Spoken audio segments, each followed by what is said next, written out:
Certo? Pode seguir, eu vou liberando aqui à medida que você for falando, Tamara, eu vou liberando aqui, vou colocando como co-host e aí vocês conseguem compartilhar. Tá certo. O meu Obrigada, está dizendo que está desabilitado. Rosiane, né? Rosane. Tá, eu acho que agora deu certo. O Ivan também agora.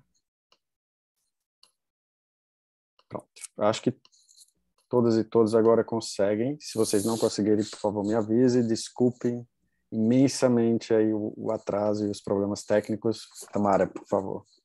Obrigada, Alexandre. Bom, então, novamente gostaria de dar boas-vindas a todos. Acredito que vocês tenham vindo agora do painel que a gente estava assistindo, interessantíssimo. Essa iniciativa da Oxbridge Conference esse ano foi muito importante porque nos ajuda a pensar toda essa questão dos impactos da pandemia e principalmente no Brasil nós tivemos impactos muito profundos em diversas áreas. Meu nome é Tamara Zambiasi, eu sou historiadora e estou fazendo um MPhil em Latin American Studies aqui na Universidade de Cambridge. Acredito que vocês já tenham já tenham tido alguma apresentação da Oxbridge, assistindo o primeiro painel. Então, gostaria apenas de agradecer a presença de todos, dizer que eu estou muito feliz, muito contente de poder moderar essa sessão com a apresentação dos resumos que nós temos aqui hoje na área de Society and Economy. Gostaria de agradecer o apoio dos intérpretes da Griffin Access, que estão fazendo a tradução do evento para inglês e português. Então, para ouvir o evento em determinada língua, basta selecionar a opção ali na barra de opções do Zoom, na parte de baixo.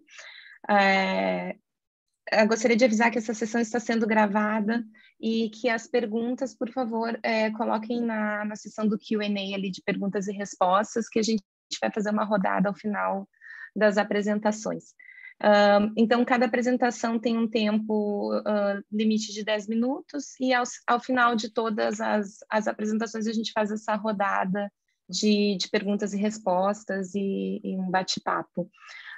Vamos então começar para a gente não atrasar mais. A nossa primeira apresentação de trabalho é da Cleides Marques de Santana. Não estou vendo a Cleides aqui. Bom, então de repente a gente pode passar. A Rosane está presente na sala, né? Rosane?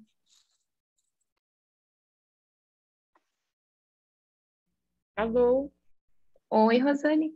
A gente pode começar, então, com a tua apresentação. A Rosane é da Universidade Federal da Bahia e ela traz a pesquisa dela é sobre imigração senegalesa em Salvador e a Covid-19.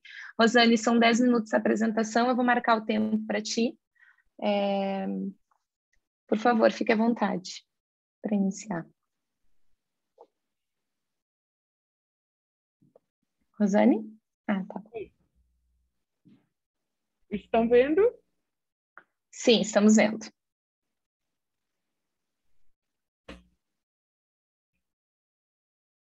Boa tarde. Eu gostaria de agradecer muito a oportunidade e falar que realmente foi um evento muito oportuno no tempo que nós estamos vivendo.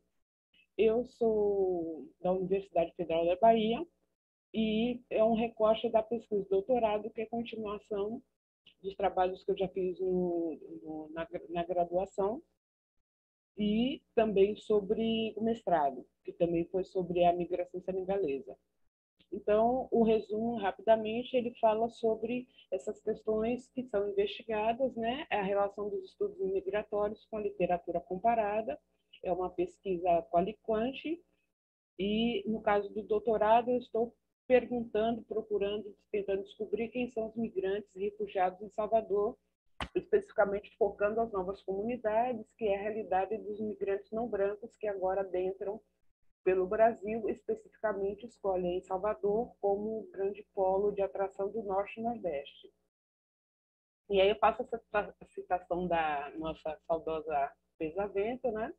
em que ela vai falar dessa questão do imaginário dos territórios. Por quê?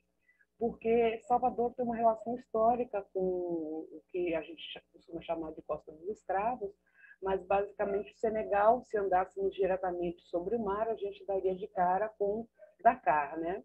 E aí, durante um certo período, ficou-se muito centrado nas pesquisas sobre as relações da mitologia afro-brasileira que temos aqui, né? Dizem que a Salvador seria a África no Brasil, e essa relevância se colocou mais em relação à cultura iorubá e à cultura, digamos, do que seria hoje Angola. Então, Salvador, como cidade-mãe do Brasil, ela formou essa identidade nacional em relação à cultura brasileira, especificamente eurocêntrica, mas depois também em relação às culturas dos migrantes forçados, ou seja, aqueles oriundos da escravização. Então, quem já não ouviu falar durante a Copa do Mundo, né, os tambores do Olodum, no Pelourinho, que é o lugar, digamos, mais emblemático da Cidade Velha e é o qual é tombado como patrimônio da humanidade. Depois eu vou colocar essa relação do Krenak, né, que ele vai colocar essa coisa de um outro revés, do dito da nossa identidade mestiça, né, que na verdade é um enfraquecimento da nossa real história, se negar a cultura dos povos que adentraram aqui. A partir daí, eu vou falar dessa coisa da baianidade, ao mesmo tempo em que a baianidade ela se apropria das culturas, digamos, não eurocêntricas, ela, por outro lado, desqualifica o cidadão negro. E aí, pensando-se nisso, já que agora o Brasil entra nesse eixo das migrações sul-sul, com o fechamento das fronteiras europeias, e, ao mesmo tempo, Salvador ele se coloca como uma possibilidade das pessoas que querem ter essa possibilidade de vida ligada com essas culturas, digamos, místicas, né, oriundas dos povos africanos. E, a partir daí, a gente vai ver que entre 2010 e 2017 a gente teve um grande número expressivo de pessoas do continente africano chegando no Brasil e em Salvador especificamente a gente inventariou mais ou menos 150 senegaleses, o que é um número expressivo, principalmente no contexto pandêmico, né? A partir daí, esse imaginário da cidade, por que ele atrai essas pessoas? Por que um africano ou um migrante que a priori se desloca dentro da teoria da questão financeira, ele vem para a capital, às vezes fica entre a primeira, às vezes entre a vice, a capital, digamos, do desemprego nacional. Então, o que faz esse migrante? Ele deixar de ir para outros lugares e chegar aqui em Salvador. A partir daí, com essas relações, né, da pesquisa do que está sendo construído, a gente partiu por uma questão de querer investigar com as pessoas a motivação de estarem aqui. Então, além dos levantamentos bibliográficos, das coisas, a gente acabou também confrontando com as pesquisas de campo. Então, dentro da simbologia, a gente vai ver que iconografias antigas, né, do período da migração forçada, elas acabam dialogando com a realidade do cenário que se vê na cidade, principalmente hoje, dentro que eram as escravas de ganho, hoje se rotula de microempreendedoras e que circulam pela cidade. Falando um pouquinho do mobiliário da cidade, da paisagem da cidade, a gente vai citar, por exemplo, no bairro que é tido como o mais negro de Salvador, que é a Lapinha, e que tem uma construção consagrada com a influência árabe e dentro da tradição, para quem conhece Salvador, do branco na sexta-feira, né? Que não tem muito a ver com a cultura iorubá e sim com a cultura islâmica, e várias outras coisas da comida que vira e mexe são colocadas na mídia. E aí, então, partindo da historicidade da migração, desde 1890, a gente tem esse primeiro decreto, após temos outro, né, que vai colocar, em 1934, que vai colocar esse proibitório de pessoas não brancas estarem vindo para o Brasil. Especificamente em alguns momentos nos asiáticos, mas após, principalmente, os negros. Esse mês agora que passamos, né, foi o mês tido na Bahia como o mês do Caruru, e do qual a gente tem essa tradição aqui das pessoas estarem comendo, distribuindo comida, e que, para quem conhece o povo africano, ainda é um habitué dentro do dia a dia, não se tem um pratinho em mesa como nós comemos aqui. Eles, mesmo estando aqui como migrantes, eles continuam sentando no chão e comendo em vasilhas comunitariamente. Outra questão emblemática é a puxada de rede, né? E que foi registrada pelo Christian Cravo na série Roma Negra, e que também é uma tradição dos povos da África Ocidental, e que muitos desses imigrantes estão vindo por essa questão ambiental que a gente tem, da invasão dos mares da terra deles, em que eles não têm nem a possibilidade mínima de sobrevivência, porque os grandes países europeus, principalmente a Espanha, e, por outro lado, os chineses, estão invadindo os mares deles e tirando a pesca. E aí, falando em termos da questão da cultura, a gente vai falar da grande revolta dos malês, em que foi um motivo do qual se tirou muitos dos tambores que eram tradicionais, caracteristicamente tradicionais dos povos da África Ocidental, da África do Oeste, foram proibidos e acabaram se reinventando dentro dos atabaques, timbaus e todas as outras coisas que a gente vê aqui esteticamente. E aí, então, se no século XXI Salvador entra no roteiro das grandes migrações internacionais, transnacionais, e a Bahia fica sendo foco, a gente tem essa grande questão dos migrantes tradicionalmente europeus, que acabam continuando vindo aqui. A gente tem uma grande colônia de espanhóis, de portugueses, franceses, e, ao mesmo tempo, a gente tem um novo quadro, que são os venezuelanos que vêm pela Operação Acolhida e se defrontam com outros migrantes não brancos, entre os quais se destacam os senegaleses. Então, dentro desse contexto da Covid-19, o que foi acirrado? As grandes vulnerabilidades, né? A preponderância do que a gente poderia chamar na nossa leitura de microempreendedores, mas que tradicionalmente na cultura deles são chamados de magaretes, que são aqueles rapazes que estão adentrando os grandes centros, não só de Salvador, os jovens que são muitas vezes oriundos desses lugares qual foram atacados ou pela desertificação ou pela invasão dos mares para expoliação de sua pesca, e que acabam chegando aqui, abrem os antigos, né, nossos ditos camelôs, para venderem normalmente produtos chineses.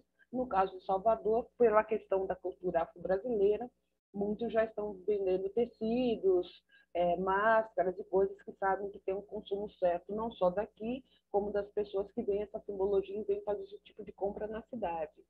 Mas, ao mesmo tempo, o que essas pessoas se deparam? Com a questão de que foram enganadas. Na verdade, não existe democracia racial no Brasil, existe um grande racismo.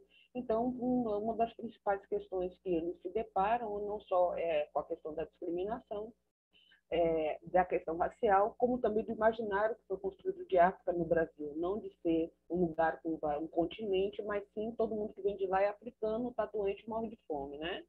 E isso acaba fragilizando seus lados sociais. Mesmo com a nova lei da migração, a dificuldade de acesso aos direitos sociais é muito grande, saúde e educação. Para ter uma ideia, aqui em Salvador a gente não tem nenhum curso atualmente funcionando para a questão dos cursos oficiais que você tem que fazer para tentar uma regulamentação de residência no Brasil, porque todas as universidades que ofereciam estão no contexto pandêmico e nenhuma fez nenhum curso desse online, né? Então, Rosane, 1 minuto. Então, infelizmente, eles têm essa dificuldade. Então, eu trago aqui o depoimento de uma dessas pessoas, né, que eu conversei, em que ele fala essa questão que ele se deslocou do Sul, no qual ele trabalhava no frigorífico, e por tristeza dele, em Salvador, ele tem aquela tristeza, primeiro que as pessoas chamam aqui o branco, né, que seria o não branco em outros lugares, mas aqui em Salvador é chamado de moreno, né?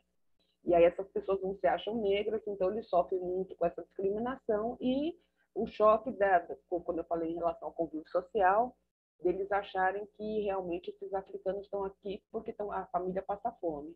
Então eu trago aqui dessas pessoas que eu entrevistei, que vivem aqui em Salvador, já constituíram famílias.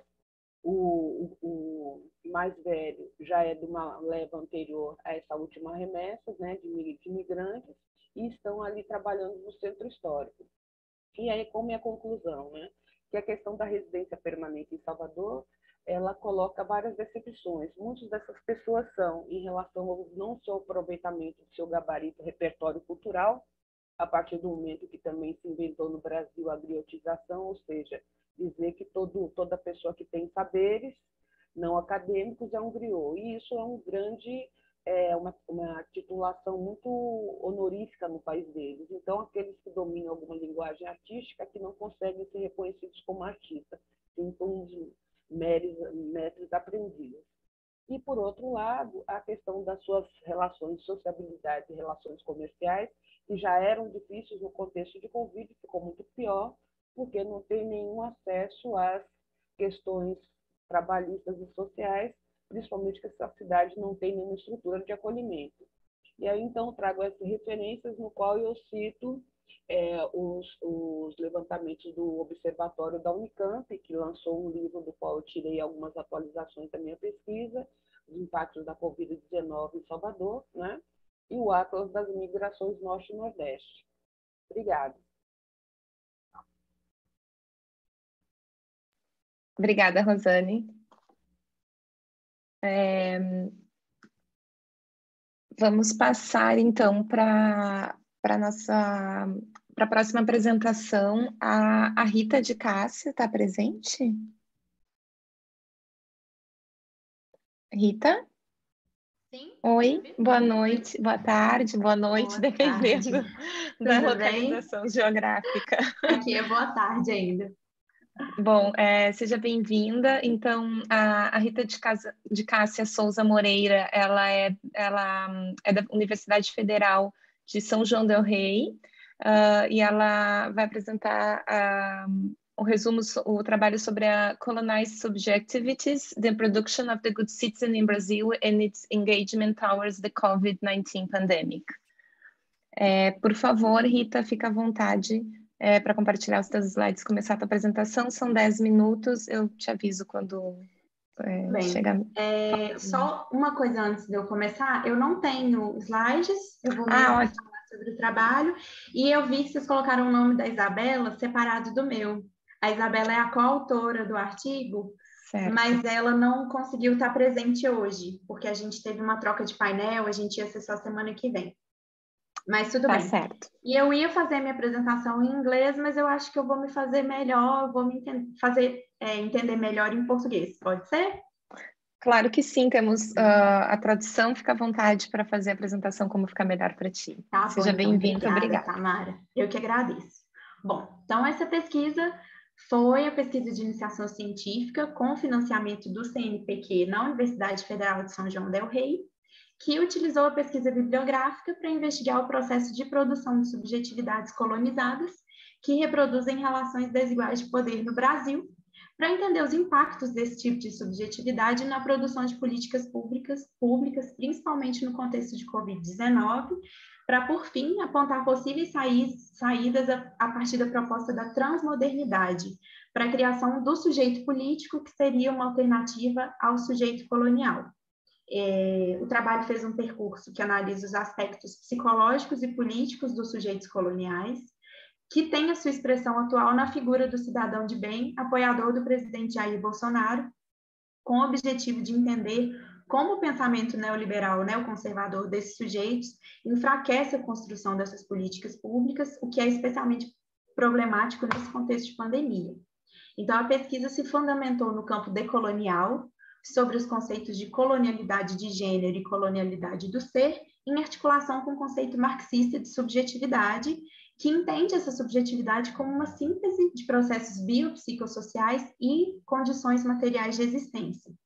Então, a gente discutiu nos resultados que a colonialidade do ser, ela produziu uma negação da humanidade das pessoas que não são o sujeito branco, europeu, conquistador, cristão, não conformado nos papéis tradicionais de gênero e sexualidade e nem nas classes dominantes da sociedade capitalista. Então, dessa forma, a colonialidade produz uma subjetividade que é subordinada aos ditames modernos colonialistas, que, consequentemente, pode reproduzir a opressão nas suas relações sociais e interpessoais e que pode se identificar com o discurso opressor e neocolonizador da extrema-direita.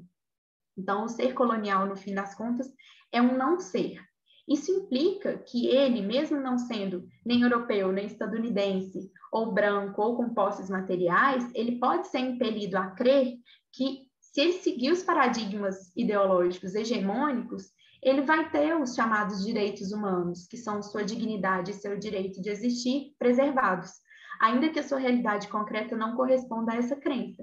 Então, o que ocorre é um reforço dessas ideologias, mantendo esse sujeito conservador preso à armadilha dos antagonismos dualistas que são típicos da modernidade colonial capitalista. Antagonismos do tipo homem-mulher, heterossexual, homossexual, branco-negro, fazendo inclusive com que esse sujeito acredite que o outro dessas equações deseja acabar com seus pretensos privilégios, que são entendidos por ele como puro fruto do mérito individual. Então, nessa lógica, sujeitos brasileiros, e aqui a gente pode estender essa análise a sujeitos latinos-americanos, que são subordinados na geopolítica mundial ao poder anglo-eurocentrado, vão subordinar, por sua vez, outros sujeitos brasileiros ou latino-americanos desencaixados dessa ideologia de valorização da masculinidade branca, heteronormativa e cristã, negando a essas pessoas desencaixadas a dignidade própria de um ser humano. Então, a figura atual do cidadão de bem, ela se estabeleceu em um contexto de neoconservadorismo, que é uma aliança feita para manter a ordem patriarcal e o sistema capitalista com uma forte expressão na América Latina nos últimos anos. Então, essa articulação neoconservadora ideológica parece se dar entre uma moral religiosa, um nacionalismo militarista e o capitalismo neoliberal, marcado pela privatização da vida, pela superexploração da força de trabalho e pelo aumento das taxas de lucro do capital internacional a qualquer custo, mesmo durante a maior crise sanitária do último século. Então, o neoconservadorismo faz com que temas morais, tipo ideologia de gênero, mobilizem inseguranças que, na verdade, são efeito das políticas neoliberais que destroem os investimentos em políticas sociais. A precariedade social faz ressurgir ou aumentar a sensação de desamparo e de insegurança. Esse desamparo acabou sendo capitalizado e ressignificado pelas forças políticas conservadoras como uma insegurança moral, o que permitiu o redirecionamento dos medos e das insatisfações para o campo das moralidades. A pandemia de Covid-19 elevou a insegurança social de uma forma a fortalecer um campo já aberto para o extremismo conservador, que é também neocolonizador. Então, o que ficou evidenciado foi o modo como a ideologia neoliberal neoconservadora tem ampla aceitação entre os bolsonaristas, que vêm de todas as classes sociais, que representam, esse perfil atual do sujeito conservador cidadão de bem, e que também são normalmente negacionistas da ciência e céticos em relação à pandemia, além de serem a favor de privatizações dos equipamentos de proteção social e de reformas antipovo. Nesse sentido, 2 estudos que a gente considerou no nosso trabalho mediram o chamado efeito Bolsonaro na disseminação da pandemia. Um estudo da Universidade Federal do Rio de Janeiro concluiu que existe uma correlação entre a preferência pelo presidente e a expansão do vírus. Então, segundo essa pesquisa, para cada 10 pontos percentuais a mais de votos para o Bolsonaro em um município, tem um acréscimo de 11% no número de casos de Covid e de 12% no número de mortos. Então, uma outra pesquisa que a gente considerou da Universidade Federal do ABC concluiu que em praticamente todas as ocasiões em que o presidente minimizou a pandemia, a taxa de isolamento social no Brasil caiu significativamente.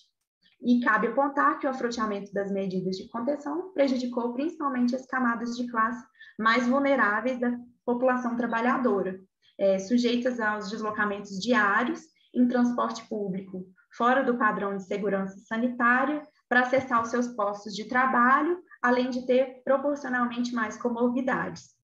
Então, diante dos desafios, colocados pelas estruturas capitalistas modernas e aprofundados pela pandemia, o autor Henrique Dussel propõe a transmodernidade como parte do processo de decolonização do mundo. A transmodernidade poderia oferecer conhecimentos produzidos para além da modernidade anglo-eurocêntrica, ao indicar perspectivas não ocidentais que guardam certa exterioridade relativa à modernidade capitalista. Então, para além das cosmologias dos povos originários indígenas, por exemplo, é importante considerar as práticas e os saberes de movimentos sociais que militam por direitos embasados em valores comunitários e não mercadológicos, como, por exemplo, o próprio movimento indígena, o movimento dos trabalhadores sem terra, o movimento dos trabalhadores sem teto, o movimento dos atingidos pelas barragens, os movimentos negros, os feministas, movimentos populares, entre outros, com as suas diferentes concepções sobre saúde, trabalho, sexualidade, espiritualidade, o trato com a terra, com a natureza e com o alimento, e principalmente a sua relação com a alteridade. Assim sendo, a gente defende que o processo de mobilização social, a partir desse diálogo transmoderno, pode ser uma via interessante de transformação do sujeito colonial conservador em sujeito político, que é aquele que vai surgir a partir da desnaturalização das relações de poder opressoras e colonizadoras. O sujeito político, então, como alternativa a esse sujeito colonizado, ele vai se constituir na disputa coletiva das relações de poder, a partir de valores e paradigmas coletivos e não individualizantes. Então, a proposta do giro decolonial transmoderno é uma aposta na desideologização decolonial, no sentido de que esse sujeito entenda os condicionantes coloniais e imperialistas que constroem a sua subjetividade e, finalmente, ele possa se perceber como integrante de um povo e de um território superexplorado e oprimido pela modernidade capitalista. Então, nesse sentido, o papel da psicologia, em especial, vai ser o de potencializar a participação e a organização dos próprios sujeitos pelo fortalecimento de suas práticas e seus conhecimentos e pelo fomento do protagonismo dessas populações, principalmente pelo estabelecimento de significado e de propósito de vida, sendo que essa dimensão tem que estar contida na proposição das políticas públicas de uma forma ampla e irrestrita. Ainda tem tempo? Tem 1 minuto. 1 minuto? Sim. Então eu acho que eu vou terminar. Era o que eu queria dizer mesmo, assim, esse percurso do Excelente. trabalho, nossas conclusões. Excelente.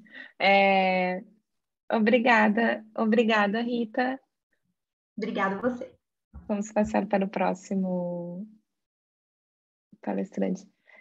Eu só acho que eu estou com uma interferência aqui, Alexandre, na tradução. Não sei se mais alguém está com essa mesma interferência. Aqui está normal. Então tá. Que eu comecei a ouvir a tradução em inglês, mas a minha opção está em português. Deve ser algum Qualquer coisa. Problema muito específico.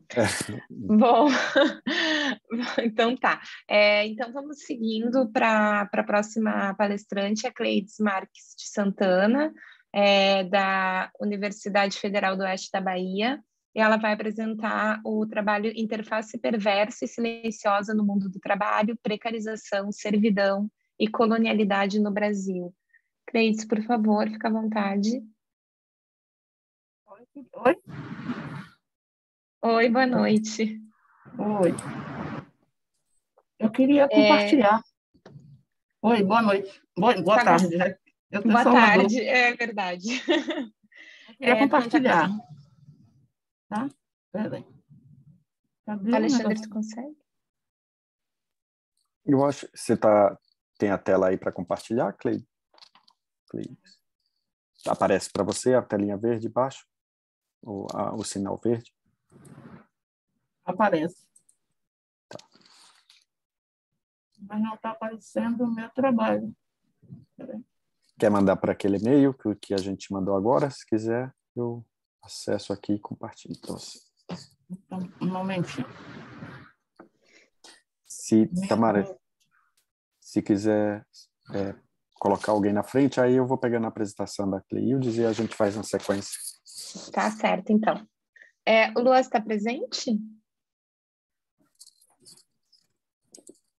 Espera aí que eu te mando. Olá. Olá, boa tarde, Luan. Então, acho que podemos seguir com a tua apresentação. A Cleides conseguiu.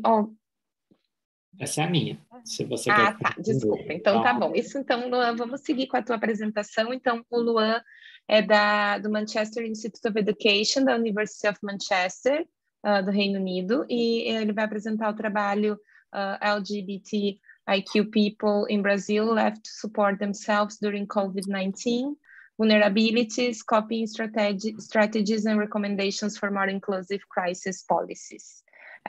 Fica à vontade, Luan, eu vou marcar o teu tempo aqui, são 10 minutos. Obrigada, seja bem-vindo. Obrigado, Tamara. Eu vou apresentar em português, que eu falo mais rápido, apesar dos slides estarem em inglês. Eu sou assistente de pesquisa para esse projeto que trabalha, que estuda as experiências de pessoas LGBTI+, durante a pandemia de Covid no Brasil e no Reino Unido. Esse projeto é coordenado pelo professor Billy Haworth, do Humanitarian Conflict Response Institute, na Universidade de Manchester.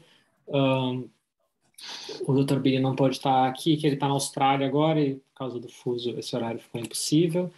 Eu vou apresentar o recorte da pesquisa sobre os dados do Brasil, muito rapidamente do contexto. A gente sabe do contexto da Covid no Brasil, mas destacar também que o número de crimes de ódio contra pessoas LGBTI+, tem aumentado no Brasil, em especial desde a eleição da extrema-direita, do presidente Jair Bolsonaro, mas, ao mesmo tempo, é um país que tem uma estrutura de políticas públicas para a população LGBTI muito interessante e criativa em função de décadas de luta dos movimentos sociais. Então, é nesse contexto que a gente vai tentar pensar quais são os impactos da pandemia, e mais especificamente da primeira onda da pandemia, que foi quando a gente a equipe fez algumas entrevistas com pessoas LGBTI no Brasil. Foram 12 entrevistas online entre julho e novembro de 2020. É um grupo pequeno, com uma série de especificidades, em parte porque naquele momento o projeto não tinha nem recursos, nem acesso ainda a todo esse processo de adaptação ao trabalho online na primeira onda, mas achei importante registrar essas experiências em ato. Então foram feitas 12 entrevistas online com pessoas do Rio de Janeiro e de São Paulo.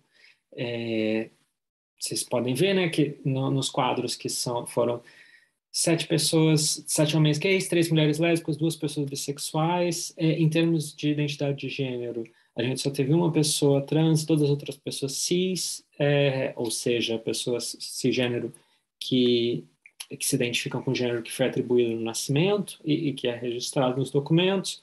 Mas a gente achou importante ainda assim trazer a experiência trans para não apagar a existência das experiências trans, que na verdade não acesso, não participação na pesquisa pode falar muito mais da vulnerabilidade, da exclusão. Eu vou apresentar muito rápido só as grandes categorias que a gente achou para algumas conclusões, que a ideia dessa pesquisa é trazer contribuições para as políticas públicas, pensando nas políticas públicas de respostas à crise de gestão de desastres, que é a especialidade do professor Billy.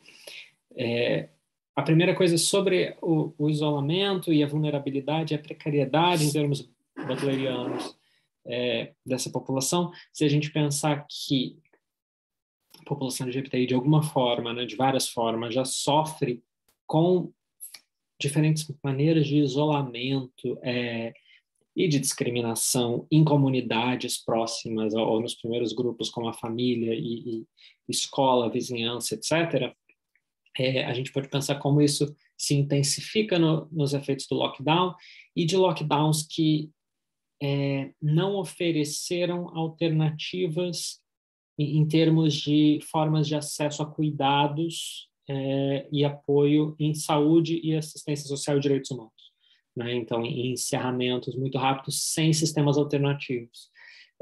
Então, a gente percebe nas entrevistas mudanças nas formas de residência, com quem vivem, a piora de condições psíquicas e emocionais e mentais, seja com o agravamento ou surgimento de sintomas psíquicos, suspensão e atraso em acesso à saúde e assistência social não relacionada à Covid, então, atendimentos psiquiátricos, atendimentos em centros de referência LGBTI, que é o que eu vou explorar um pouco mais depois, e o fechamento de serviços da comunidade ou grupos da comunidade, espaços de apoio, de acolhimento, dos movimentos sociais, mas também de grupos culturais, de diversas formas de acolhimento e de pertencimento. Essa perda de pertencimento que é tão importante para a comunidade LGBTI e que é onde se constrói os movimentos LGBTI ao longo das décadas no Brasil. Então, comunidades LGBTI+, têm no Brasil criado estratégias para enfrentar a pandemia, apesar do desmantelamento dos recursos que tinham anteriormente. E aí um exemplo importante, por exemplo, é a ANTRA, Associação Nacional de Travestis e Transsexuais do Brasil, que lançou um relatório ainda em 2020 com uma série de recomendações práticas de cuidado de saúde, prevenção e de medidas que o poder público deveria tomar, mas também de questões práticas para as pessoas acessarem, já que não estavam tendo outro tipo de informação, por exemplo. Então, tem alguns exemplos de atividades que não acontecem durante a pandemia, dos movimentos sociais de grupos culturais, ou a falta de acesso ao sistema de saúde de atenção básica. Além disso, a gente percebeu muitos discursos sobre medo e suspeita, e aí os discursos e as orientações contraditórias, para dizer o mínimo, entre os diferentes níveis de governo. Acho que todo mundo tem acompanhado isso, pelo que eu pude perceber, estou apresentando para pessoas brasileiras, mas o que a gente pode perceber que é muito importante é que os discursos anti-LGBT do presidente Bolsonaro e do seu gabinete de ministros têm um efeito um efeito maior nessa preocupação ou suspeita de qualquer coisa que venha do governo federal e do SUS. E aí, em certos momentos, discursos contraditórios sobre o poder público ou sobre ações tomadas pelo poder público, não só pela suspeita, pelos discursos negacionistas, mas também pelos discursos homofóbicos, LGBTI-fóbicos. Ou seja, uma vez que esse governo é anti-LGBTI e antifeminista e antinegro, eu não posso confiar em nada que venha dali. Então, isso cria ainda mais vulnerabilidade na medida em que, mesmo que medidas, os discursos, as propostas já são contraditórias entre si, e ainda por cima, uma desconfiança o que quer que venha, até mesmo medidas de proteção ou de tomadas individuais de decisão que vão ser preocupadas e vão ter suspeita do que o governo está fazendo. Além disso, as pessoas são levadas a tomar decisões individualmente pela falta de consenso, e aí os grupos organizados, eles têm um papel importante, que tiveram dificuldade pelo seu fechamento, mas têm um papel importante. Então, sistematizar e trazer informações, porque as pessoas são levadas a tomar suas próprias decisões, incluindo práticas instáveis e até mesmo contraditórias, sobre o uso da máscara, o isolamento, então práticas que perdem um pouco não qualquer tipo, mas tem muito mais dificuldade de encontrar qual é o critério a ser usado para proteção. E um sentimento geral de medo, de preocupação, com a falta das suas estratégias de lidar com o sofrimento, com a ansiedade, e, além disso, uma associação que apareceu mais de uma vez com o surgimento da pandemia de HIV/AIDS, a associação disso a usar como bode expiatório a comunidade LGBTI+.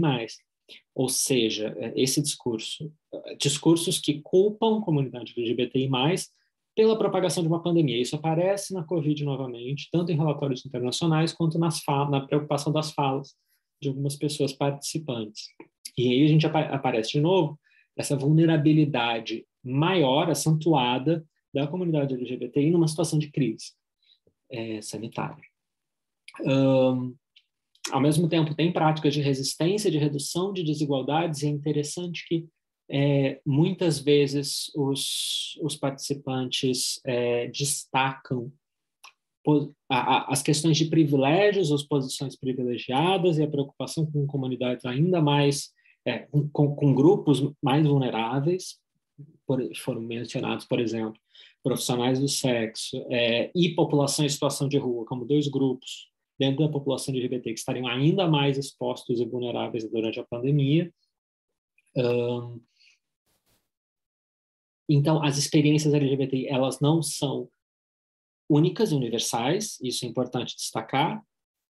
Ainda assim, tem algumas questões estruturais que se repetem em termos das discriminações baseadas em gênero, sexualidade e características sexuais.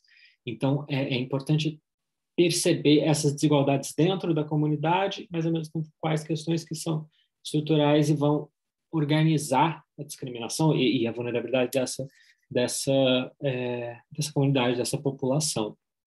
E aí é importante destacar, além de raça, classe e gênero, que foram muito marcados, mas também papéis de cuidado, seja de crianças, né? Então, pessoas que eram pais e mães tinham questões de cuidado de crianças, quanto de cuidado das pessoas mais idosas na família. Na pandemia, e especialmente na primeira onda, isso era extremamente importante na tomada de decisões, com quem eu vou morar, quem eu vou acolher, quem eu não vou visitar, justamente por causa disso, etc.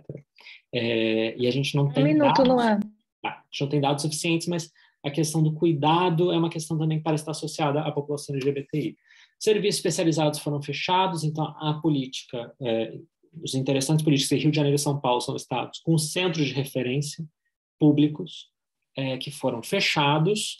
Então, além disso, tem a preocupação com as pessoas LGBTI em situação de rua que poderiam ou não acessar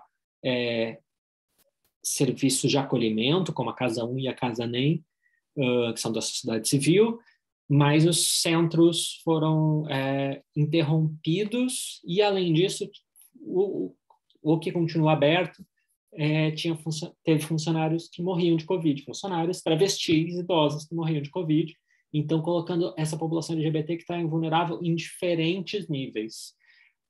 Então, os serviços que são conquista histórica se perdendo.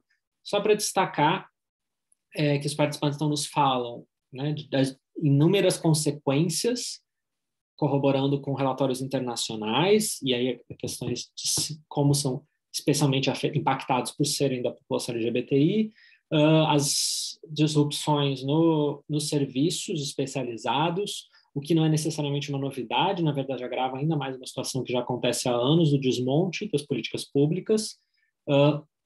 Então, seguindo tendências dos estudos humanitários e de desastres, que desigualdades estruturais são acirradas, têm impacto ainda maior durante crises, e ao mesmo tempo que discursos de medo justificam e facilitam a morte de pessoas. Isso tem sido discutido pela psicologia social brasileira. A população LGBTI sendo assassinada a partir de discursos construídos de menos humanidade. Então, a gente sugere explorar mais essas experiências, especialmente com metodologias que tragam, que sejam construídas diretamente com a população, especialmente populações minoritárias, como populações trans minoritárias em termos de presença e visibilidade e na academia, né? Populações trans e não binárias, como o Grupo Conexão G tem feito no Rio, estudando experiências da população LGBTI de favelas na pandemia, e a gente propõe trazer, enfim, conectar diferentes produções acadêmicas e diferentes disciplinas para pensar os efeitos materiais na população LGBTI e, em termos de políticas, a participação dessa população na formulação de políticas. A gente vai ter alguns seminários, eu posso botar nos comentários para quem quiser, discutindo em profundidade esses dados. Obrigado. Desculpa. Obrigada, Luan. Obrigada. Excelente apresentação. Então, acho que podemos nos encaminhar para a nossa última apresentação desse dia, dessa sessão, a apresentação da Cleides Marques de Santana, da Universidade Federal do Oeste da Bahia, com o tema Interface Perversa e Silenciosa no Mundo do Trabalho, Precarização, Servidão e Colonialidade no Brasil. Seja bem-vinda, Cleides. Fica à vontade para conduzir a tua apresentação. Eu vou marcar o teu tempo quando estiver faltando 1 minuto, eu te aviso, tá bom? Boa apresentação. Boa tarde. Obrigado, em primeiro lugar, né? Desculpa a confusão, porque eu estava em outro tráfego de eventos, mas queria agradecer a vocês, que acho que nesse momento, quando a gente está tendo um corte de 92% na ciência, né? E a gente tem a fome, tem essa foto que está viralizando das pessoas comendo no carro do lixo, eu acho que fazer discussões dessa natureza acaba sendo um desafio e acaba sendo uma aposta em que a gente pode resistir, né, enquanto universidade e contribuição para o mundo. Bem, meu colega ele teve um problema, né? Eu e Cleiton, a gente faz parte de um grupo de pesquisa que é sobre violência, G Preto, Violência, Ouça Quem Fala, que discute, na verdade, três formas de pensar a violência, ou três nichos, entre aspas, que é a violência na universidade, violência policial e minorias. Então, e aí eu queria dar conta disso, porque é importante hoje, a gente tem uma certa dificuldade em fazer ciência no Brasil, não somente por conta de investimentos, mas também por enfrentar determinados temas dentro da universidade, né? Violência é um deles, né? Então, esse trabalho ele começou com a pandemia, então ele é, na verdade, o resultado, uma parte dos resultados. A primeira parte, a gente estava interessado em entender quais eram as categorias, né, que estavam impactadas diretamente em função da Covid e qual eram os desdobramentos disso no plano político. Então, tudo isso a gente apresentou até março desse ano. E, a partir de agora, a gente dá um outro enfoque com alguns recortes, né? E aí entra o tema, por que interface perversa e silenciosa no mundo do trabalho? Parece uma contradição, mas a gente, na verdade, o recorte da pesquisa está muito dentro do campo do que são os trabalhadores essenciais, mas, entretanto, são invisíveis. E aí a gente trabalha com essa noção dentro da pesquisa, dentro da área da sociologia, né? Passa, Alexandre. Essas fotos aqui, eu só quis dar uma referência, porque a gente trabalha, na verdade, com essa contraposição de como as condições de hoje no mundo do trabalho, elas ainda trazem em si questões da colonialidade. Então, é importante a gente ter essa noção.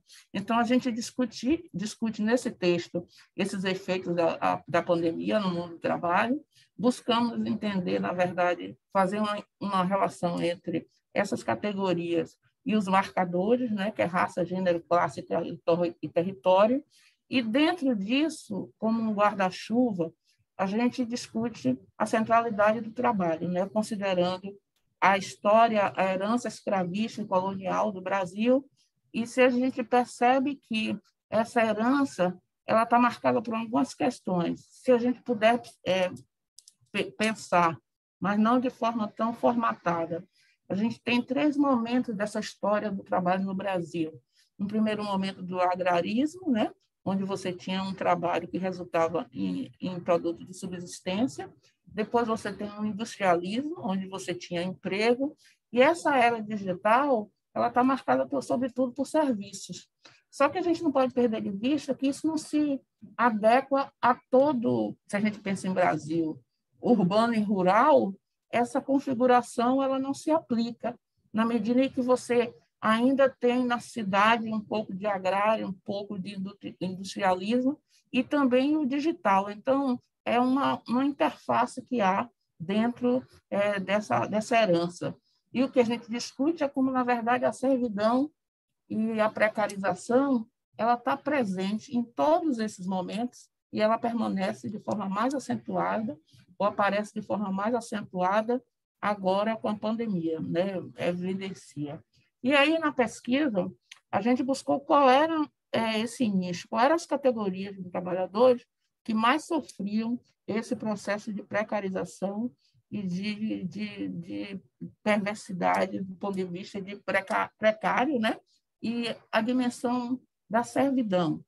Aí, fomos buscar alguns autores, né, da sociologia, tem um clássico, né, que é a servidão voluntária, de Le Boissy, né, onde ele discute como é que isso se dá, né, porque o trabalhador se coloca nessa condição de precariedade, mas também autores da sociologia, Ricardo Antunes, né, da sociologia brasileira, Postman, autores que dão conta de entender como é que esse mundo do trabalho vem se desenvolvendo. Mas também a gente procurou fazer uma discussão que desse um recorte em função daqueles marcadores. Então, no texto está presente Antônio Sérgio Guimarães, que é um autor referência na USP com relação a discutir modernidade. É uma referência também a Silvio Almeida, quando ele discute racismo estrutural, como é que isso rebate no mundo do trabalho. E aí a gente encontra nos dados de pesquisa, só um parênteses, a pesquisa, a parte em função da pandemia, né? E também porque a UFOB, eu estou próximo a Salvador. A UFOB fica a 900 quilômetros de distância e tem todos os problemas, apesar de ser a rainha do agronegócio, mas tem todos os problemas de conexão. Então, a pesquisa, a gente tentou utilizar ao máximo as redes, né? Então, tem o levantamento bibliográfico, tem a pesquisa quantitativa e tem a pesquisa qualitativa, tudo isso feito no que a gente tem chamado de garimpo etnográfico digital, que é se apropriar nesse momento de crise para fazer a pesquisa, fazer e trabalhar também. Então, destacamos aí 3 profissionais dentro dessa perspectiva do essencial, mas invisível. Invisível na medida em que se fez presente, se faz ainda, né? Não acabou a pandemia ainda, em nossas vidas, mas as entrelinhas do que significa esse trabalhador. É preciso desnudar. Então, os profissionais de saúde, por conta que estão na linha de frente, né? E aí tem a questão da precariedade, de não ter deixado de trabalhar, as empregadas domésticas, que aí é um dado bastante significativo, porque você não consegue entrevista com elas por conta do medo, né, de denunciar e perder os patrões, né? Mas, geralmente, aqui em Salvador, no Sindicato das Domésticas na Bahia, você tem dados que correspondem mais ou menos a 92% de mulheres que são chefes de família e moradores de periferia, né? Moradores de periferia. Além delas, tem motorista de ônibus, trens, metrôs, táxis, operadores de caixa, vigilantes, frentistas e garis. Todo esse conjunto, esse universo, não parou durante a pandemia, não está parado durante a pandemia. E aí, a gente já tinha a pesquisa anterior de qual era o recorte que se adequava a essa discussão da colonização digital. E a gente optou por um recorte face às dificuldades que a gente tinha, né, de acessar essas pessoas, a gente optou por uma determinada categoria. Pode passar, Alexandre? Que são os entregadores de aplicativos, que são mais evidentes nesse processo, né, da pandemia, de que são visíveis, porque a todo momento a gente acessa, e a partir deles a gente consegue ter uma noção mais clara do que significa os marcadores. Então, sim, essa pesquisa, com certeza, ela é uma pesquisa da UFA, do Laboratório de Economia e Sociologia do Trabalho, é uma das mais completas. Eu não trouxe todos os dados, porque como eram 10 minutos, eu fiquei em dúvida de qual era, né? E como a gente tinha outros interesses, esse foi só um recorte. Mas é uma das pesquisas mais completas com relação a esse universo dos aplicativos, dos entregadores de aplicativos. E aí a gente Um minuto, Cleide. E aí a gente destacou somente esses 4 referências, que é a região, a maioria dos entregadores estão no Sudeste, né? A faixa etária, a maioria são jovens, né? Negros, sexo, a maioria são homens, a maioria sexo são homens, né? E raça também. Se você soma, a maioria são negros, somando pretos com negros, com pardos, a maioria são negros. Passa, Alexandre. E a faixa etária também é interessante, são jovens, né? A sua maioria são jovens. Pode passar, Alexandre. Não tem uma ainda.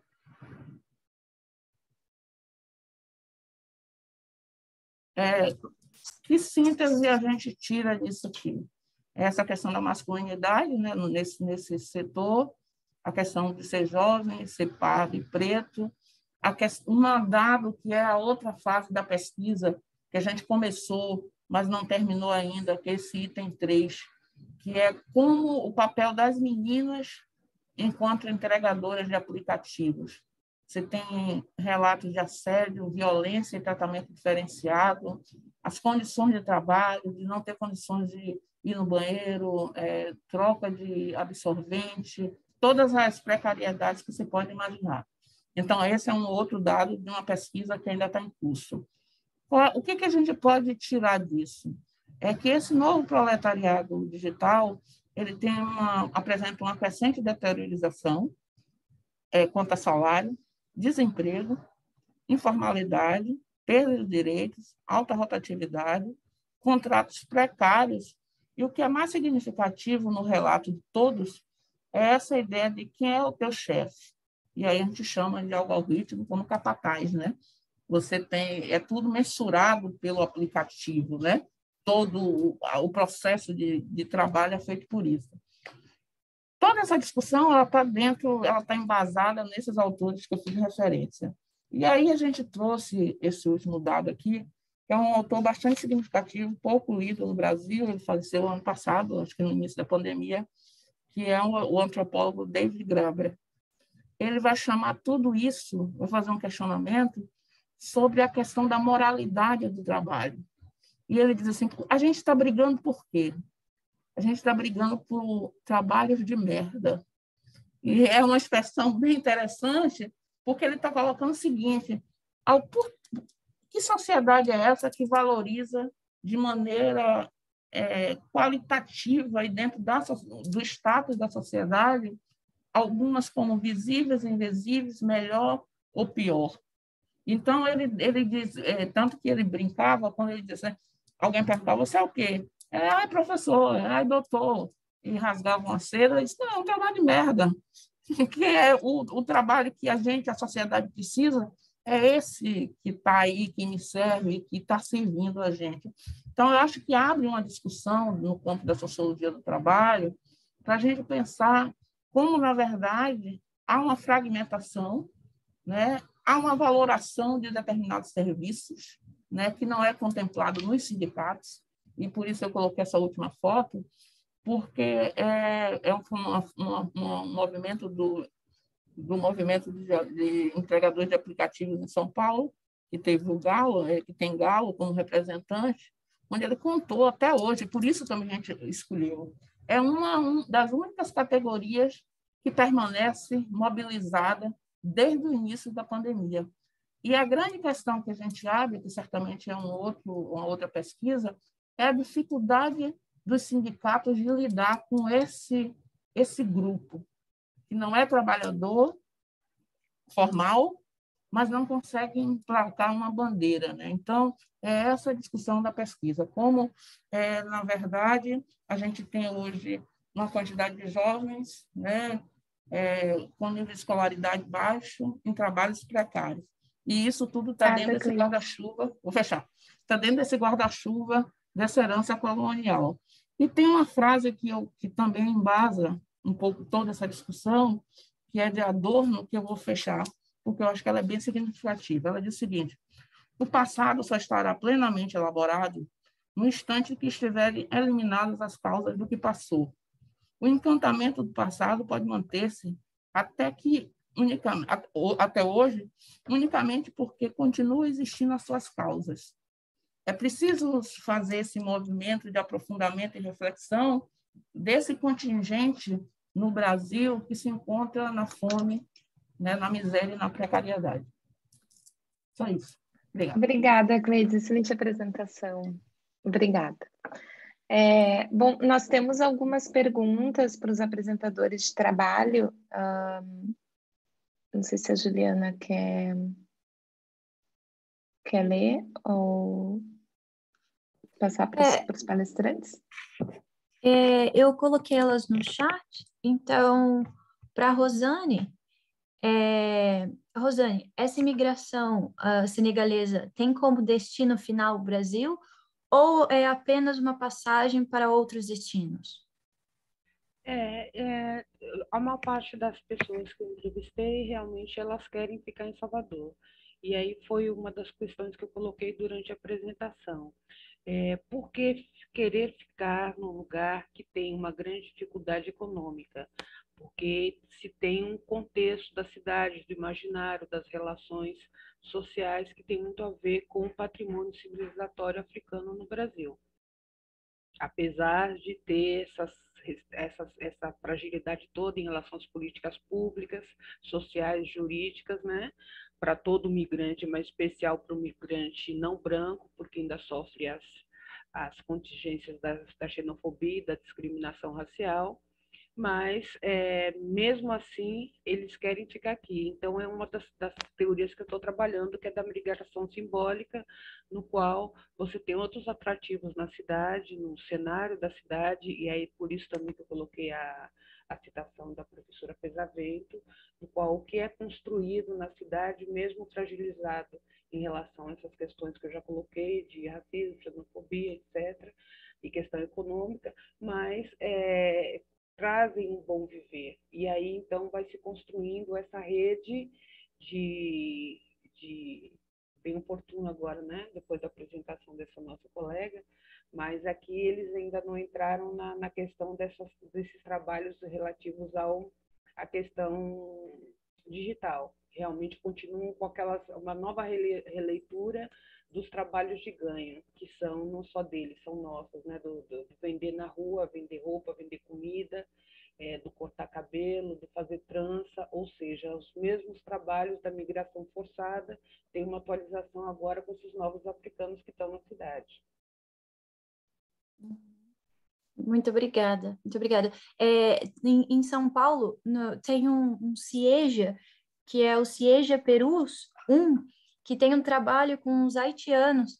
Tem 800 alunos lá, haitianos. Então, foi feito um trabalho na escola para essa valorização da cultura, para essa integração, porque tinha muito racismo, muito preconceito. E aí tem um trabalho muito, muito bom em São Paulo, no CIEJA Perus, com a população haitiana. Bom, aqui, infelizmente, a gente não tem. Como eu falei, não tem curso específico para estrangeiros, não tem, que é o normal, né? Quase toda a universidade, antes acho de vocês, mas aqui a gente tinha na UFBA curso de letramento para estrangeiros, foi fechado por conta da pandemia e não tem online. E nas redes públicas também não tem. Só a UFBA agora que vai fazer algum tipo de seleção especial para esses migrantes, todos, né? Porque a gente sabe que eles têm um problema da transcrição dos documentos, e do qual é caríssimo. Em Salvador, inclusive, agora nem tem tradutor. Você tem uma ideia, o último documento que eu pedi para traduzir, eu teria que esperar 7 meses na fila. Eu tive que pedir para traduzir em Recife, porque juramentado, tradutor juramentado, aqui é ligado à associação comercial, e já faz quase 20 anos que não tem concurso. Então, as pessoas que estão legalizadas para trabalhar, elas estão assim numa defasagem desse período, 7 a 1 mês para entregar um documento. Imagine para essas pessoas que têm uma dinâmica de precisar para trabalho, para uma seleção e tudo mais. E lendo que é caro também, né? Então, enfim, é uma carência total de tudo. Nossa, muito obrigada. A gente poderia ficar aqui horas. Muito obrigada mesmo. E a próxima pergunta é para Rita de Cássia.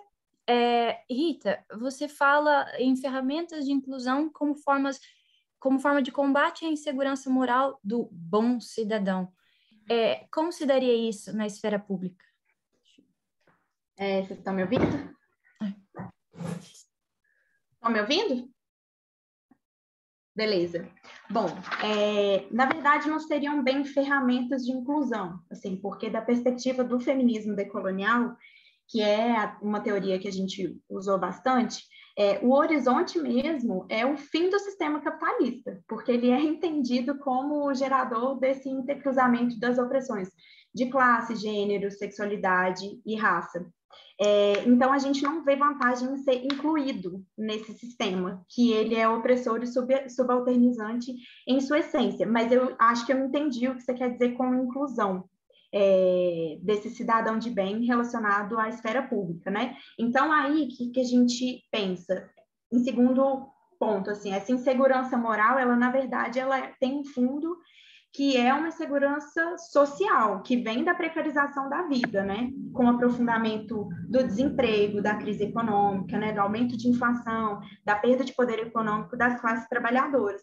Então, a insegurança moral, na verdade, ela vem quando as forças políticas conservadoras, neoconservadoras, que tem vários atores, tanto religiosos como não religiosos, elas capitalizam esse sentimento de insegurança social e nomeiam isso como uma insegurança moral e fazem uma ofensiva pesada que ficou muito explícita para a gente nas eleições de 2018, por exemplo, quando a gente teve fake news de mamadeira de piroca, né? A gente teve ataques recorrentes à população LGBTQIA+, tanto no discurso quanto na prática, né? A gente teve a história da escola sem partido, ideologia de gênero, né? As falas do então candidato Jair Bolsonaro extremamente racistas, xenofóbicas, a gente se lembra disso. Então, essa ofensiva, ela transforma uma insegurança que tem um fundo de precarização social numa insegurança moral. Ela nomeia isso, porque a insegurança moral, ela mobiliza afetos, ela mobiliza raiva, ela mobiliza medo,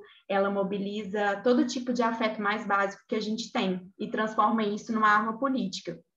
Então, como é que a gente lidaria com esse cidadão de bem na esfera pública? Com política pública, que é os temas que a gente tem tratando aqui. Políticas públicas de Estado. Então, a gente tem que ter um fortalecimento do papel do Estado na vida das populações, principalmente as populações trabalhadoras, que são sempre as mais precarizadas. Então, é política pública de saúde, é política pública de assistência social, é política pública relacionada à soberania alimentar, a situação econômica do país, industrialização. A gente vai ter inúmeras teorias econômicas que vão dizer o que é melhor, o que não é, e isso com certeza pode ser discutido no campo das ideias.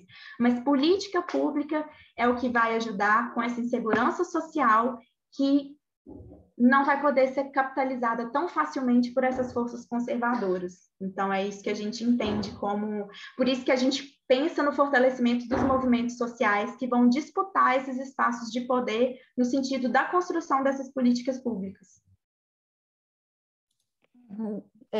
Exato. Me coloquei errado ali na inclusão. Não, tudo bem, é só para a gente marcar essa diferença de posição mesmo, mas eu entendi o que você tinha pensado. Tá. E aqui... Muito obrigada. Obrigada a você. E tem uma pergunta para o Luan, que a pesquisa chegou a identificar se houve uma relação direta entre o fechamento ou a diminuição do acesso às casas de acolhimento com um possível aumento de violência doméstica entre a população LGBTIQ. Sim. I-Q.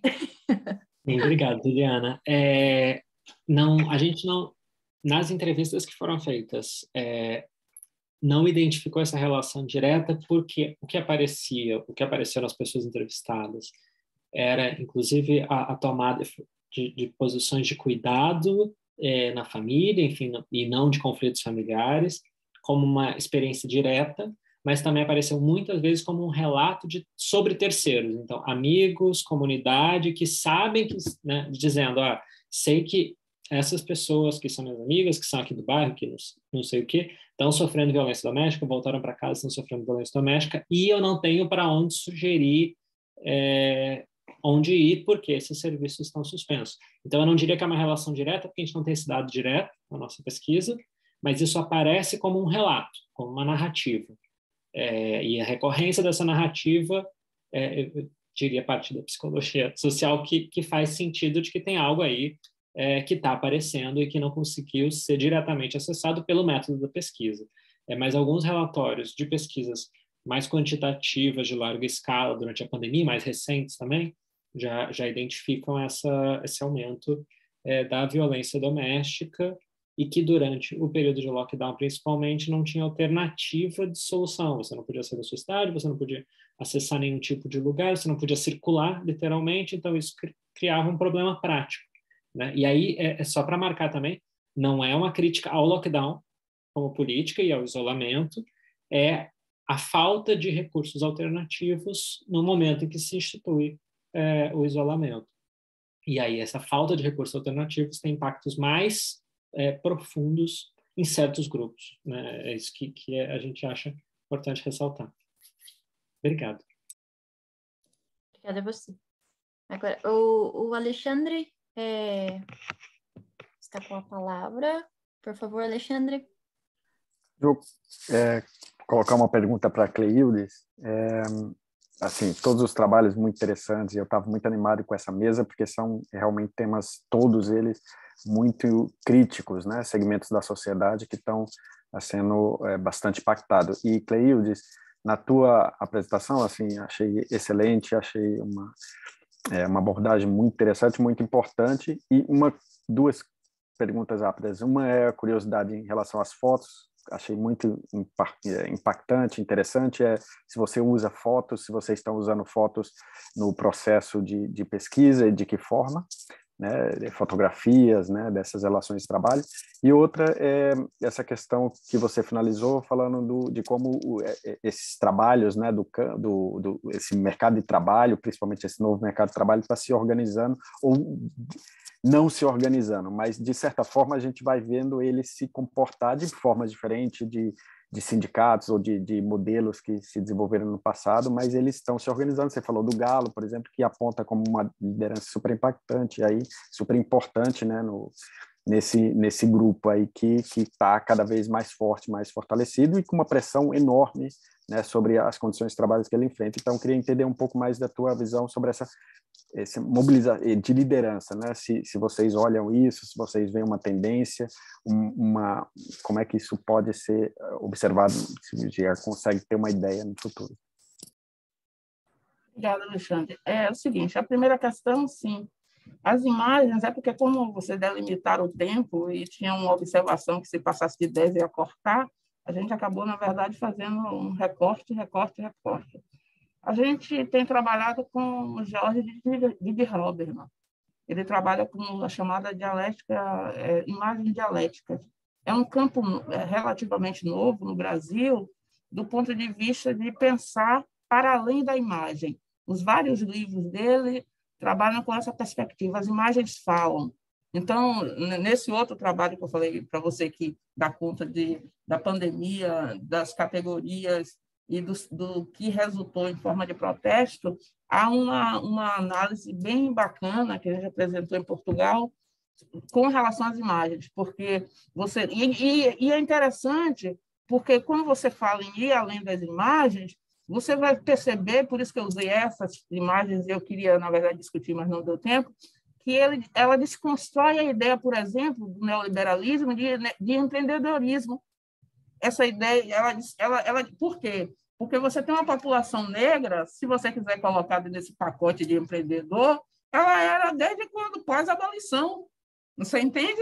Então, as imagens, elas falam, elas desconstroem, e é uma perspectiva interessante, porque a gente está falando, por isso que a escolha dos entregadores de aplicativo, da pesquisa via o que a gente chama de garimpo etnográfico digital, porque a gente está vivendo nisso aqui.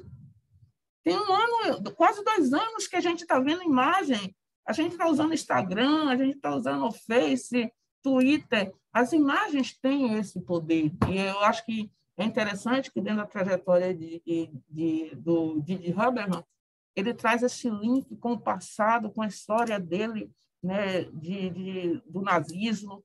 E eu acho que é bastante pertinente quando a gente pensa esse governo que a gente tem hoje, né? Vai ser lançado um livro, não, já foi lançado, o título é mais ou menos assim, o governo que ele gesta a morte, né?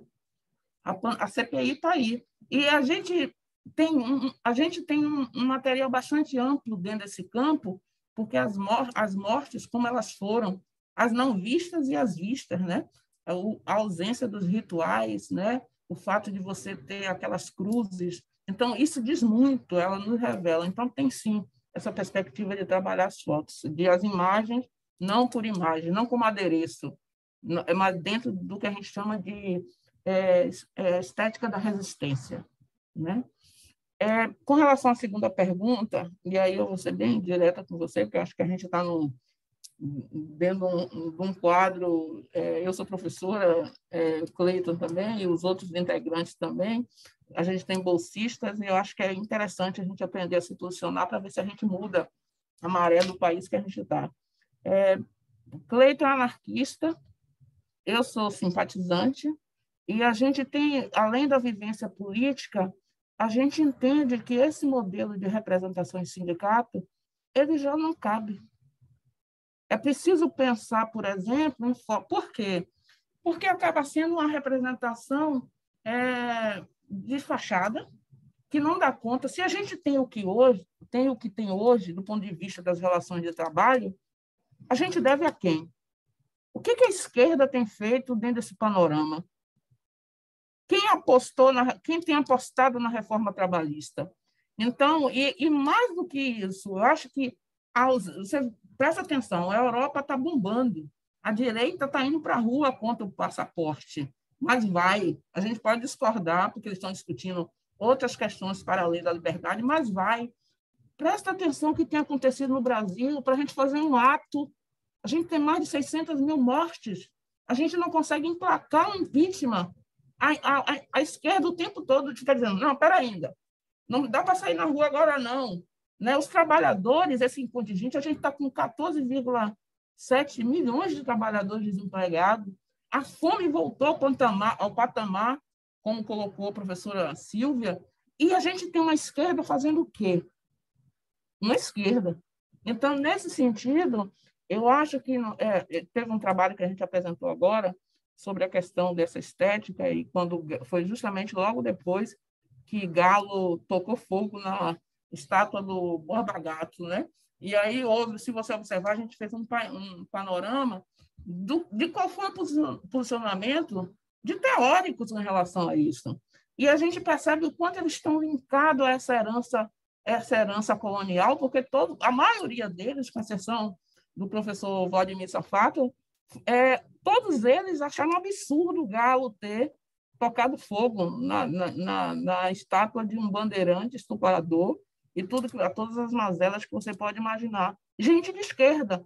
Então, acho que Galo ele está dentro de uma proposta, e ele já falou isso, ele colocou fogo, meteu fogo na estátua para criar um debate, para que se faça um repensar dessas formas de organização. E aí, nesse sentido, eu acho bastante interessante, porque quando se fala de anarquismo, logicamente tem um sentido pejorativo, né? Christian Laval, ele tem trabalhado com o comum. O que é esse comum? Não está referendado ao Comuna de Paris. Ele está pensando que a ideia de autogestão não deve estar restrita ao espaço da fábrica ou espaço organizacional. A autogestão ela tem que estar fora. Ela tem que gerenciar grupos que na verdade, possam fazer com que as pessoas participem. Por que delegar? E aí, se a gente quiser, a gente vai para a filosofia e a gente pensa o seguinte, o direito de resistência ele é mais do que necessário nesse momento. Todos nós corremos riscos. E a esquerda protela o tempo todo isso. Por quê? Enquanto... só para um parênteses, eu me lembro que teve um desses atos aqui em Salvador que eu fui. Era um dia de sábado. Juro para você que eu fiquei com vergonha. Sabe por quê? Porque eu estava de carro. E no trajeto, para fazer o ato, um monte de trabalhador, sábado, meio-dia, no ponto de ônibus ou indo trabalhar. E aí você fica pensando, você vai estar levantando bandeira para quem? Para você? Para a gente? Então, eu acho que, nesse sentido, é uma proposta da gente, né, de fazer essa discussão. Há uma dificuldade, na universidade a gente já tentou isso, de criar um grupo que fosse auto-organizável, que ninguém estava no coordenador. No próprios cursos que a gente trabalha, no colegiado, a gente conseguiu fazer com que, pelo menos durante um ano, os meninos, os alunos, decidissem também. O que eles querem? Como? Vamos se encontrar? E aí, só que a direita vence, né?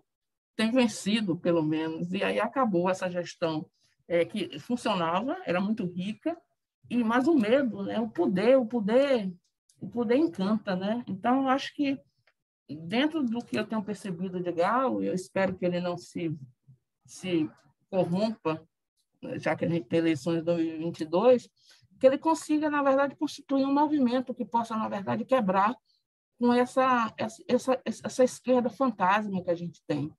Porque, como eu terminei com a frase de Adorno, a gente precisa ir na raiz, a gente precisa ir nas causas que levou a gente a isso que a gente está. Porque não é possível que a gente tenha 600 mil mortos e a gente ainda tem um presidente que ri de um relatório de uma CPI. Então, eu acho que, nesse sentido, pensar outras formas de organização que não passa por sindicato. E aí eu queria só fazer um parênteses em relação, acho que a Rita, que ela falou de políticas públicas, né? Rita, essa que falou antes, depois, acho que elas defendendo políticas públicas. Olha, Rita, eu, sinceramente, eu vou te fazer uma pergunta que eu já fiz aos meus colegas. Salvador tem vivido uma chacina por semana. Toda semana você liga o jornal, você tem chacina, e agora tem uma modalidade nova, e eu estou falando isso, me sinto com propriedade, que a gente discute também violência policial. Refém é uma modalidade nova desse tipo de delito aqui em Salvador, você fazer refém. E o pior é que você fazer refém de pobre, né? Fora os assassinatos, né, de LGBTQI, na própria universidade, a gente já teve assassinato de LGBTQI, que a cabeça foi colocada dentro do campus. E aí eu fico me perguntando, você está pedindo políticas públicas para que Estado? Esse que está aí? Sabe? Não dá. E aí eu acho que a gente tem que voltar a ler Leviatã. É esse Estado que a gente quer? Olha como e aí eu acho interessante. O discurso está trocado.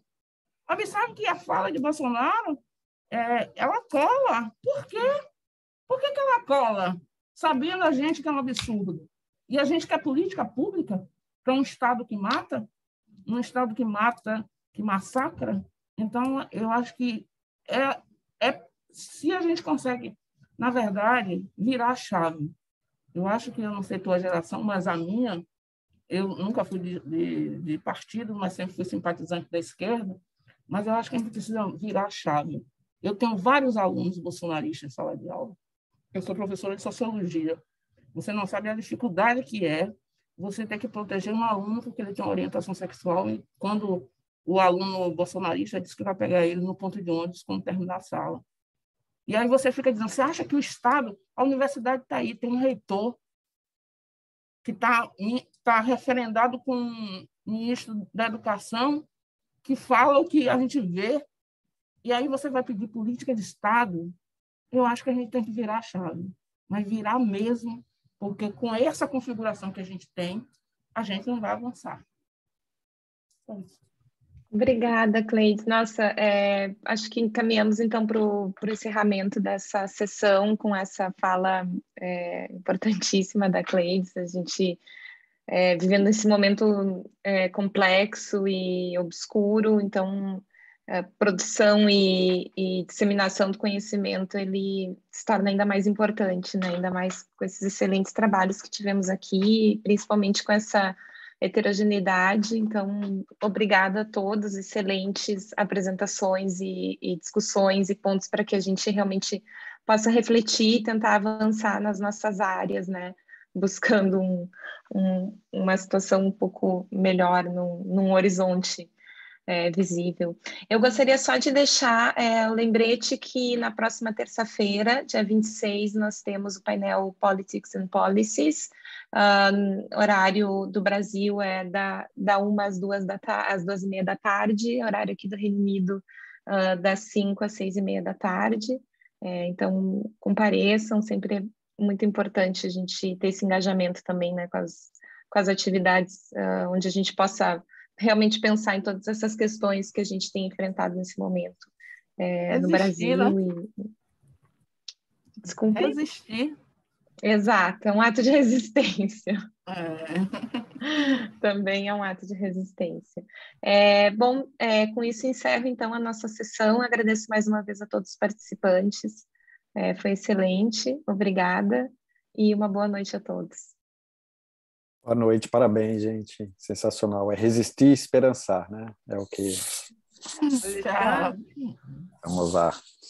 Alexandre, Oi, acabou. Eu só queria dar uma resposta rapidinha para Rita. pode falar, Rosé.